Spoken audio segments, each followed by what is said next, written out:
teman-teman semua, Assalamualaikum warahmatullahi wabarakatuh. Di video kali ini, aku akan membahas mengenai hal-hal baik yang patut dicontoh dari orang Jepang. Membahas mengenai Jepang. Pernah nggak sih kalian dengar beberapa pertanyaan? Bagaimana sih pola hidup di sana? Apakah mereka gila kerja? Gimana sih cara mereka menerapkan prinsip hidup untuk kehidupan mereka? Nah, Jepang itu dikenal dengan julukan negara matahari terbit. Tahu nggak sih alasan kenapa Jepang dijuluki sebagai negara matahari terbit? Jadi, pada zaman dahulu atau tepatnya sebelum Masehi, Kekaisaran Cina pada zaman dahulu itu lebih maju daripada Kekaisaran Jepang. Dan pada saat itu, Jepang dikenal dengan sebutan negara Wa yang artinya kerdil. Namun, pada saat itu pula, orang-orang Cina menyebut Jepang sebagai negara matahari terbit. Alasan tersebut karena negara Jepang itu berada lebih timur daripada negara Cina, yang artinya matahari itu terbit lebih dahulu di sana. Dan saat itu pula, negara Jepang dikenal dengan sebutan negara matahari terbit. Bahkan, matahari melekat di segala kehidupan orang Jepang, bahkan termasuk bendera kebangsaannya. Nah, bendera kebangsaan Jepang itu disebut sebagai Nishoki yang berarti bendera tanda matahari. Sedangkan orang-orang di sana itu menyebutnya sebagai Hinomaru yang artinya lingkaran matahari. Selain dijuluki sebagai negara matahari terbit, negara Jepang pula dijuluki sebagai negara sakura. Nah, selain itu, negara Jepang adalah negara yang sering diguncang gempa. Makanya, kalau ada gempa di sana itu, orang-orang di sana lebih tenang. Karena kenapa? Karena bangunan di sana itu dirancang untuk bisa tahan gempa. Kalian pernah lihat nggak sih di TV ataupun di YouTube ataupun Instagram atau yang lainnya gitu? Ketika ada gempa, mereka itu lebih tenang dibandingkan orang-orang Indonesia. Kan orang-orang Indonesia itu ya, kalau ada gempa mereka akan bersembunyi di balik meja kayu gitu yang kuat, ataupun mereka akan mencari lapangan untuk menghindari reruntuhan bangunan. Nah, berbeda dengan orang Jepang, mereka itu bisa dibilang lebih tenang dibandingkan orang-orang Indonesia karena bangunan di sana itu sudah dirancang untuk bisa tahan gempa. Nah, ini adalah salah satu gambaran ketika terjadi gempa di Jepang. Berbeda dengan kita, ketika terjadi gempa, kita akan bersembunyi di bawah kolong meja kayu gitu yang kuat, ataupun mencari lapangan. Justru mereka akan lebih tenang dan menghindar dari barang-barang besar, namun tidak keluar rumah karena mereka tahu bangunan yang mereka tempatin itu sudah didesain untuk bisa tahan gempa.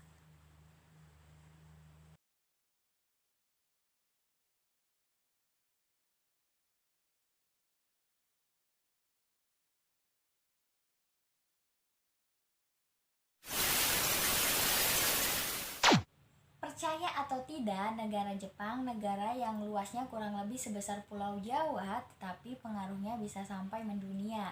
Kalian bisa lihat nih di Indonesia, rata-rata motor, mobil gitu, rata-rata itu terbuat dari Jepang. Nah, hal itu tuh disebabkan kenapa? Karena sumber daya manusia di sana itu lebih maju.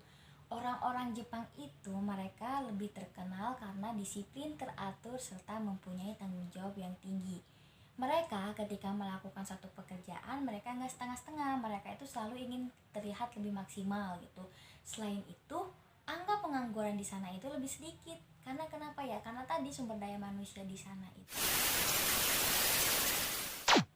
Nah, lalu hal-hal atau prinsip apa saja sih yang patut kita contoh dari orang Jepang? Oke, yang pertama itu sopan. Jepang dikenal sebagai tradisi-tradisinya. Salah satu tradisi tersebut ialah tradisi ojigi atau tradisi membungkuk. Kalian pernah lihat gak sih gitu orang-orang Jepang beberapa ada yang lebih sering membungkuk ketika bertemu dengan orang lain. Nah, tradisi tersebut itu dinamakan sebagai tradisi ojigi yang mereka ajarkan ketika mereka masih balita atau sejak mereka balita.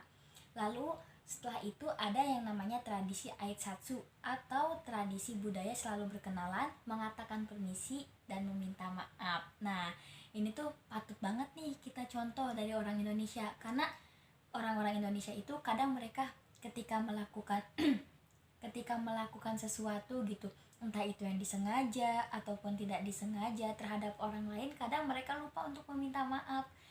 Padahal maaf itu cuma 4 huruf doang, MAAF gitu, tapi sangat-sangat berat untuk diucapkan. Padahal kata maaf sendiri itu pengaruhnya besar banget. Nah, yang selanjutnya ialah disiplin, teratur, serta mempunyai tanggung jawab yang tinggi. Kata-kata disiplin, teratur, serta mempunyai tanggung jawab yang tinggi mungkin sebelumnya udah kalian dengar kayak gimana sih disiplin, kayak gimana sih teratur, ataupun punya tanggung jawab yang tinggi itu kayak gimana sih. Mungkin sebelumnya kalian udah pada tahu gitu kali ya. Nah, kata-kata disiplin ataupun teratur itu sangat-sangat penting untuk kalian terapkan di kehidupan kalian. Karena kenapa? Karena bakal ada pengaruh nih ke depannya, bakal ada pengaruh di kehidupan kalian ke depan nanti. Nah, yang ketiga tadi itu poinnya mempunyai tanggung jawab yang tinggi. Di sini aku mau ngasih sedikit kata-kata buat kalian. Ketika kalian punya satu komitmen, apapun itu resikonya, kalian harus siap ngejalanin. Jadi tanggung jawab itu menurut aku berhubungan banget sama komitmen. Contohnya nih, ketika kalian mengambil satu keputusan, kalian udah ngejalanin nih keputusan ini, tiba-tiba tengah jalan kalian kebayang, wah akhirnya bakal kayak gini nih. Kalian kan belum tahu akhirnya kayak gimana, itu kan cuma bayangan kalian aja. Coba deh kalian lanjutin komitmen kalian itu, nah lalu kalian bakal tahu akhirnya itu kayak gimana. Tapi ketika kalian ngejalanin komitmen tersebut, ya kalian jangan setengah-setengah. Kalau kalian setengah-setengah, ya akhirnya bakal sama yang kalian bayangin. Tetapi kalian harus serius, kalian harus gigih gitu. Yang ketiga, jujur. Barang hilang di Jepang, mereka pasti akan kembali kepada pemiliknya. Nah, sebenarnya sifat jujur ini tuh bukan cuma diterapkan hanya pada orang-orang Jepang aja. Kita sebagai orang Indonesia, kata-kata jujur atau sifat jujur ini tuh perlu sangat-sangat ditanamkan. Kata jujur ini tuh bukan ditanamkan pada pekerjaan, tapi pada kehidupan juga sangat-sangat perlu. Nah, membahas mengenai jujur yang ada di Jepang nih. Pernah gak sih ketika kalian lihat gitu ada barang hilang di Jepang, pasti mereka itu akan kembali kepada pemiliknya ataupun ya tetap ada di situ. Contohnya ketika kalian punya barang lalu jatuh di jalan barang tersebut, nah barang tersebut itu kalau nggak dianterin ke kaliannya sendiri sama orang yang nemuin gitu, atau enggak ya ada di tempat itu, nggak akan ada yang ngambil. Yang terakhir, pekerja keras dan selalu memberikan yang terbaik untuk setiap pekerjaannya. Seperti yang udah kita sentil nih sebelumnya, kalau orang-orang Jepang itu mereka pekerja keras dan selalu ingin memberikan yang terbaik untuk setiap pekerjaannya. Bahkan aku tuh pernah baca-baca gitu, angka jam kerja di sana itu lebih tinggi dibandingkan yang lainnya. Lalu aku juga pernah baca-baca gitu, kalau orang-orang di sana itu ketika mereka pulang nih bukan pada jam kerjanya, mereka akan lebih sedih. Contohnya nih, pulang jam kerja itu misal jam 4 gitu ya. Kan kalau kita mah seneng nih pulang kerja jam 4, jam 3 kita udah dari rumah. Otomatis kan banyak waktu kosong nih buat ya sekedar rebahan gitu ataupun leyeh-leyeh gitu. Tapi orang-orang di sana itu justru akan ngerasa malu ataupun sedih ketika mereka pulang pada jam bukan jam kantornya tersebut. Nah, oke, itu adalah beberapa atau 4 poin yang hal-hal baik yang patut dicontoh dari orang Jepang. Semoga ada hal atau ada manfaat yang bisa kalian ambil dari video ini. Terima kasih untuk kalian yang udah nonton. Jangan lupa di like, di komen, dan di subscribe. Terima kasih. Assalamualaikum warahmatullahi wabarakatuh.